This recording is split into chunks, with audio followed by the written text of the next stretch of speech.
In this video, I'm going to share with you how I conquered my fear of the ocean.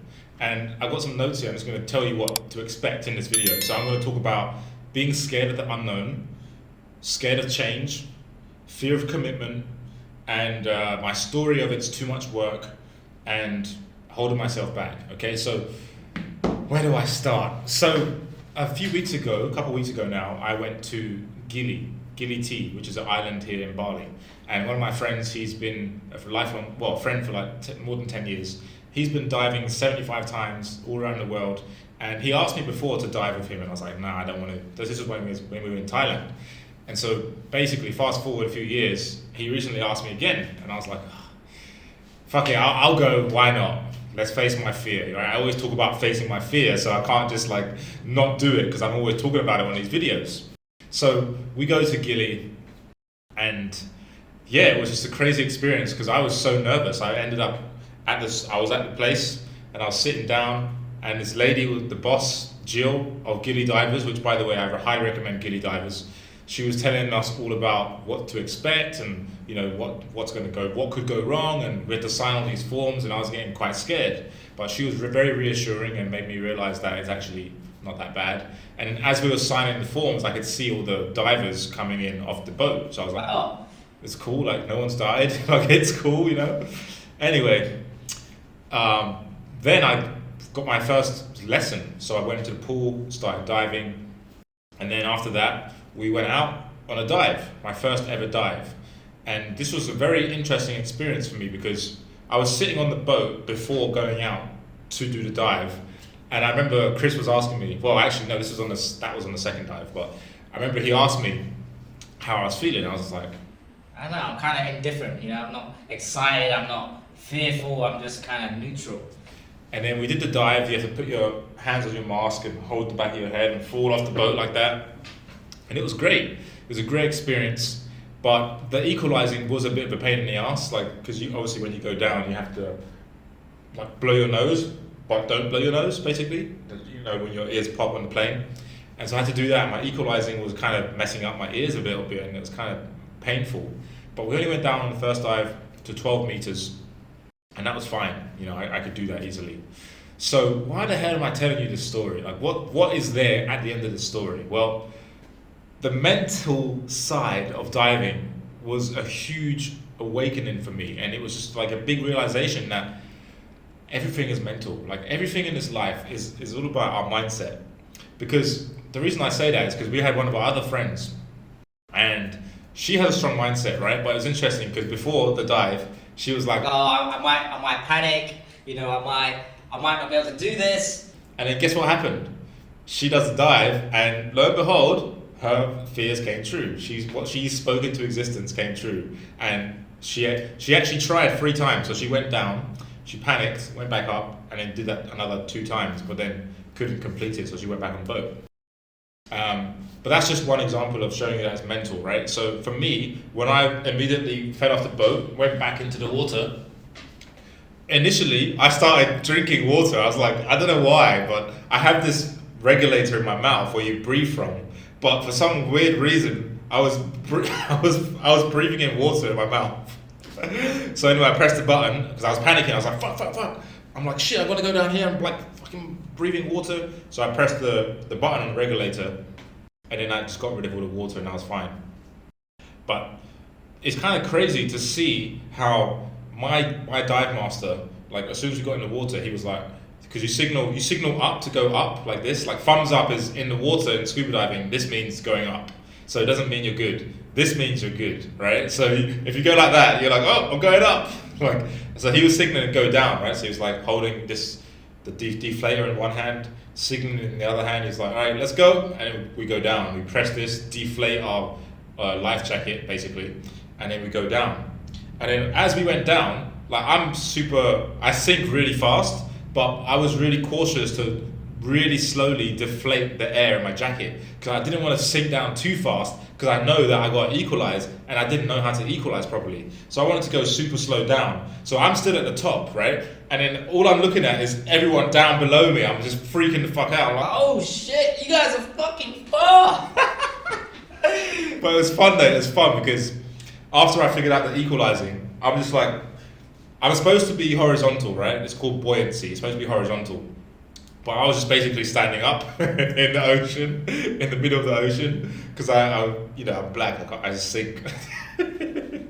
So anyway, I'm trying to equalize the whole time. So I'm just like trying to swim with one arm, like trying to do this shit. But anyway, it was quite fun, and you can see some photos. Well, I'll show you some photos, as you can see. Like, it was pretty fun. We had a photographer follow us on that first dive, and Jasper, he got some amazing shots. So shout out to Jasper. But anyway, why am I telling you this? What's the lessons that you can take away from this? So let's get into them, shall we? So that was just a story, right? So after that, I should add on to this that after that first day, I went to lunch with my friends, and I was telling them how I'm supposed to be doing the open water certification, but I don't know why I want to do this, because I don't really feel like this is for me. You know, we saw one turtle, and I was just like, I see a turtle before snorkeling, so what's the point, right? And I didn't really see the attraction to diving. I didn't know why people dived.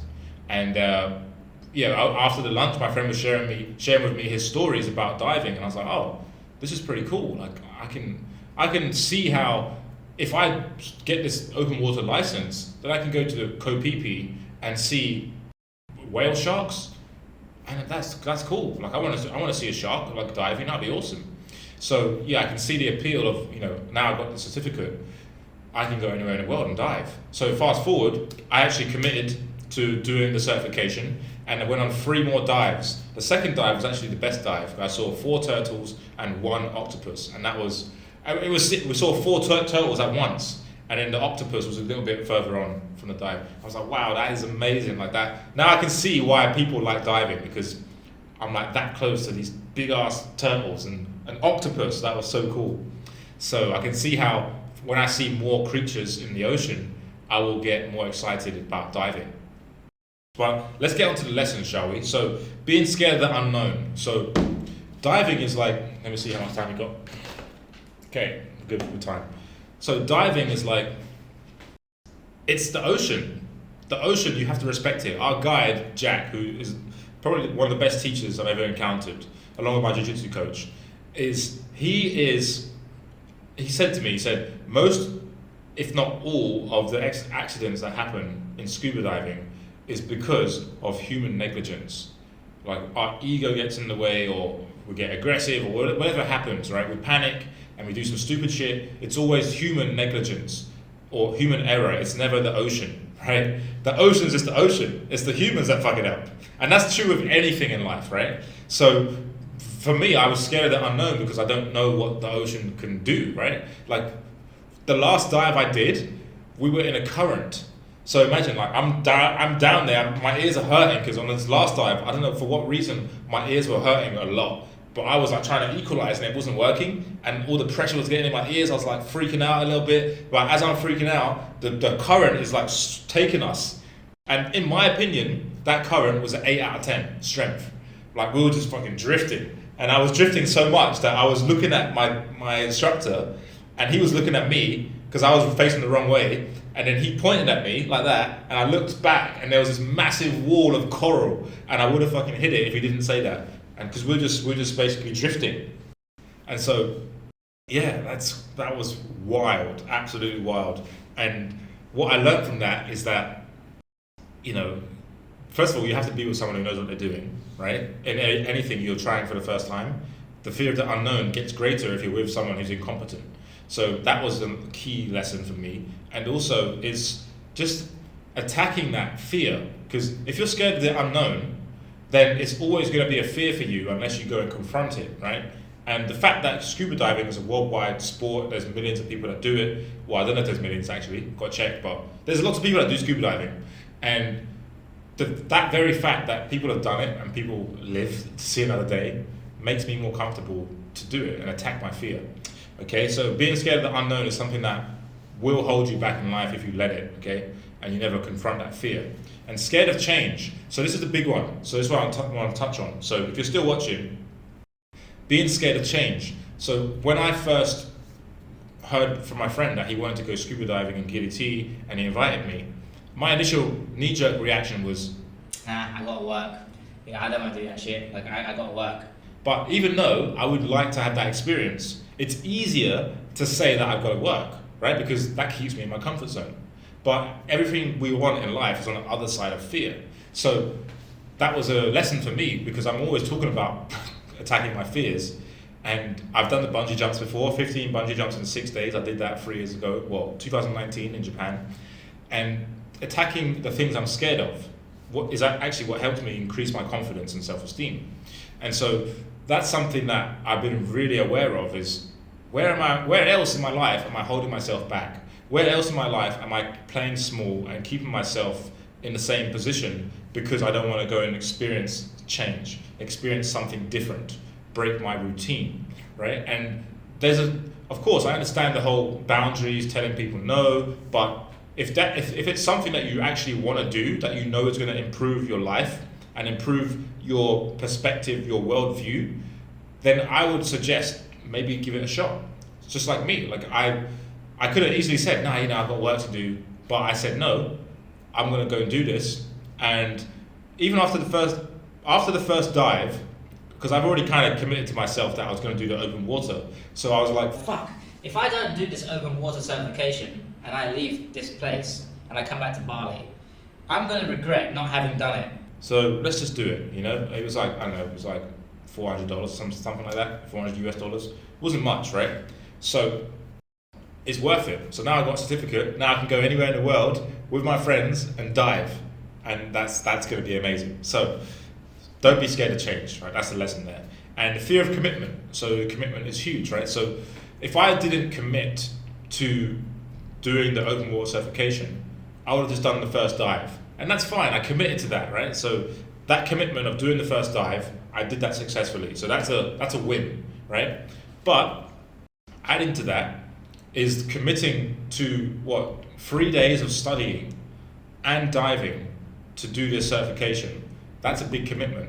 And a lot of people, like, this is something that I have in other areas of my life, fear of commitment, right? So, but when you commit to something, the results inevitably come if you have the right environment, right? So, for example, for me, I committed to the open water certification because I knew I had the right environment. I knew I had a really good coach, and all the people there are friendly and supportive, and I trusted him because I trust him in my life. The guide, this is another thing about trust, is adding to this. So diving is such an intimate sport, more than jiu-jitsu, because diving, you're literally trusting your guide, your instructor with your life, like literally. So I'm down there in the ocean and I'm just following this guy's lead. Whatever the hell he says to do, I do it, because if I don't listen to him, I might die, right? So he has full power over me in that moment. And that brings such a deep, instant connection, like on a deep level, because this guy is saving my life. So for example, the first dive, we didn't have our diving computers, because basically the first dive, they do it all for you essentially, right? So you're just following them. And they even sometimes hold you. If you're drifting too much, they'll just hold your tank so you don't wander off, right? And we stayed, so in diving, if you don't know this, so basically you can't just shoot up to the surface when you're scuba diving, because your lungs will expand. The more you go up, the more the air inside your lungs expands. So if you basically hold your breath and shoot up to the surface, you're basically, your lungs will explode and you die, right? And it's called I can't even remember what it's called now. What's it called? Age, yeah. It's an age, that's what it's called, the acronym. I forgot the name, forgot what it stands for, but it's basically like arterial compression or something like that. Shit, I should study more, huh? But I passed my exam. So at the end of the 3 days, you got to do an exam, and I got one question wrong. But because it's been like 2 or 3 weeks, I kind of forgot everything. But it's all good. At least I know what to do practically when I'm in the water. That's all that matters. So yeah, so you won't die. But yeah, so basically we had to stay. When you ascend, you have to stay at the safety level of 5 minutes. So it's 5 meters, and you've got to stay there for 5 minutes, I think. No, 15 meters. I forget, one of the two. Anyway, I successfully passed my test. That's all you need to know. All right, so Oh yeah. So the story of it's too much work. That was what I covered before, right? Like it. Oh no, actually I didn't cover that. So the test, the open water certification, is 3 days, and I was just like, Man, it's just so much work. Like, I don't want to do this shit. like I got to study. I actually got to study. Like I hate studying for something that I mean, practically I can do the thing, but I don't like all the theory and all that crap. Like I like studying about my business, health, and marketing and sales, but all that stuff I don't. I'm just like. Nah. Reminded me of when I was studying law at university. I just hated it. I just hated it, and so I dropped out of that. So yeah. So next one is, why am I doing this? Right. That was a constant rhetoric in my mind of like, why am I doing this? Like, why am I putting myself in physical danger to do something that I don't really give a shit about? Like, why am I doing this?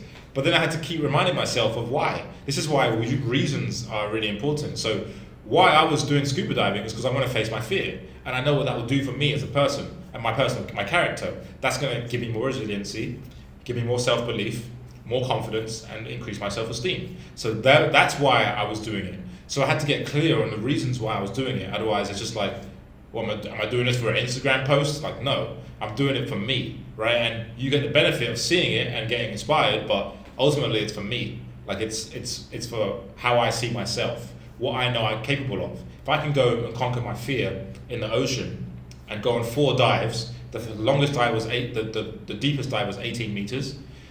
If I can do that, I can do anything, right? And that's what people get when they work out, when you go and exercise. And if you can change your physique, how you look, and you did that work yourself, what else can you do in life, right? And it's doing it for that reason, to build that self-confidence and self-belief, because that's really how you achieve anything in life.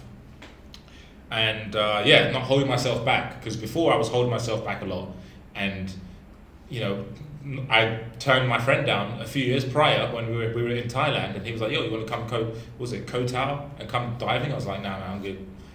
But I just wasn't ready at that time in my headspace. But now I'm more receptive to it, because I realized a few years later, being older and wiser, I realized that life is just about attacking your fears, attacking what you're scared of, because everything is on the other side of that. So yeah, for me, that's what it's all about. It's just attacking the things I'm scared of. And I will constantly do that. Like I was on the beach and I saw this massive snake. This lady had this snake on her neck. She was walking towards us, and I knew in that moment, I was sitting with my friend, and I was like, fuck, I know I need to do that. I know I need to put that snake on my bloody goddamn neck, because I'm scared of snakes, and I know I need to do that. And I could see that other kids were putting the snake on their neck, so it was fine.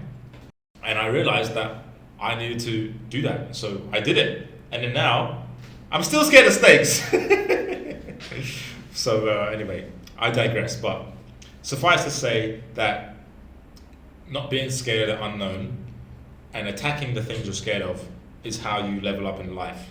And that's something that I'm constantly seeking, is the stuff that I'm scared of, and creating more of a comfort zone, right? So now that's my comfort. Well, it's not really, but I've done 4 dives, so I know how to put the gear on, I know how to check for my air, I know all that stuff, I know how to check someone else's stuff. Like, I know all that stuff now, so it gives me confidence in that. So that's kind of becoming my comfort zone. And my instructor, Jack, he said, you've got to keep diving. Like, keep it alive, keep the spark alive, keep diving. And that's what I want to touch on, is the guidance, the mentorship. Like, I wouldn't have been doing scuba diving and had 4 dives in 3 days if it wasn't for me being led by an expert, someone who really knows what they're doing, right? And he has vast experience. Whatever question you ask him, he's got an answer. He knows exactly what to do, and it's a beautiful thing, right? And so that's what you need to understand about getting to where you want to get to in life. And this is what I need to hear his advice just as much as you do, trust me, because sometimes you forget it, right? You are here right now. You want to get to here, right? In between that is a mentor that can show you the things to do to get there, right? And if you do that, you will get there. So it's like, you can waste time figuring out yourself, but ultimately, time is way more valuable than money, okay? You can pay a little bit of money, and that's going to be worth way more to you, because you're going to get the result, than spending all the time researching it yourself. And so everyone that's watching this video, I don't exactly know who you are, because this is on YouTube, but if you are a CEO and you're aged between 35 and 55, you know that to be true, right? Like, you know that time is infinitely more valuable than money. And the more you can pay someone who has the results you want, the faster you're going to get the result. You know that to be true. So I invite you to look at that in every area of your life. Like, what areas of your life do you want to improve, and how can you, it's who not how, right? So how can you find someone who you can pay that can help you get that result? Okay, so for example, with what I'm doing, like if you want to get a six pack, if you want to be lean 24/7, if you want to have mental clarity all day long, high levels of energy all day long, and you want to decrease the fat in your bloodstream, you want to decrease your triglycerides, you want to have great blood work, you want to have longevity, you want to add 10 years, 20 years to your lifespan because you're implementing these healthy habits. I'm someone who's done that for the last 6 years and counting, right? So you want to get people who have the results that you want, who are consistent, and then you're going to get the same similar results if you actually listen to them and implement what they're saying. So apply that to anything in life, because that's how you get successful, right? And that's probably how you got successful in your business. So click the link below this video if you want to get access to what I have to offer, which is the webinar. You can go ahead and put your name and email in, just click the link, and it will take you to the page where you can watch the video, and it details the 5 steps to get in the best shape of your life, okay? And that's how you get into my world, and then after that you can go and book your call, and you can see all the testimonials on the page, and we've got the shit dialed in, right? So if you are feeling weak, lethargic, your mindset's not strong, you know, you want to do scuba diving to strengthen your mindset, just play, then go and click the link below this video, and I'll talk to you soon. Hope you enjoyed this video. I know I was rambling a little bit, but you know, this is what I'm practicing as well, is speed over perfection. So I had a thought while I was doing this video to make the video again, because I was kind of rambling, but I was like, no, I need to move fast. Because that's another thing, is like speed of implementation is important, but that's another story for another day. Hope you enjoyed this video, and shout out to Chris Dunn. Thank you for inviting me to scuba diving, and yeah, it was a great time, and yeah, I was grateful for amazing friends, you know, like really grateful that I have amazing friends, and there's a mutual respect. We have great time, and they want to adventure. I love adventure. They want to face their fears and do epic shit. Like, that's what I want to do, right? So this is the kind of people I attract. And so anyway, I digress. Click the link below this video to get access to the webinar, to the web class that I've got for you. 5 steps to get in the best shape of your life. I'll talk to you in the next video. Ciao.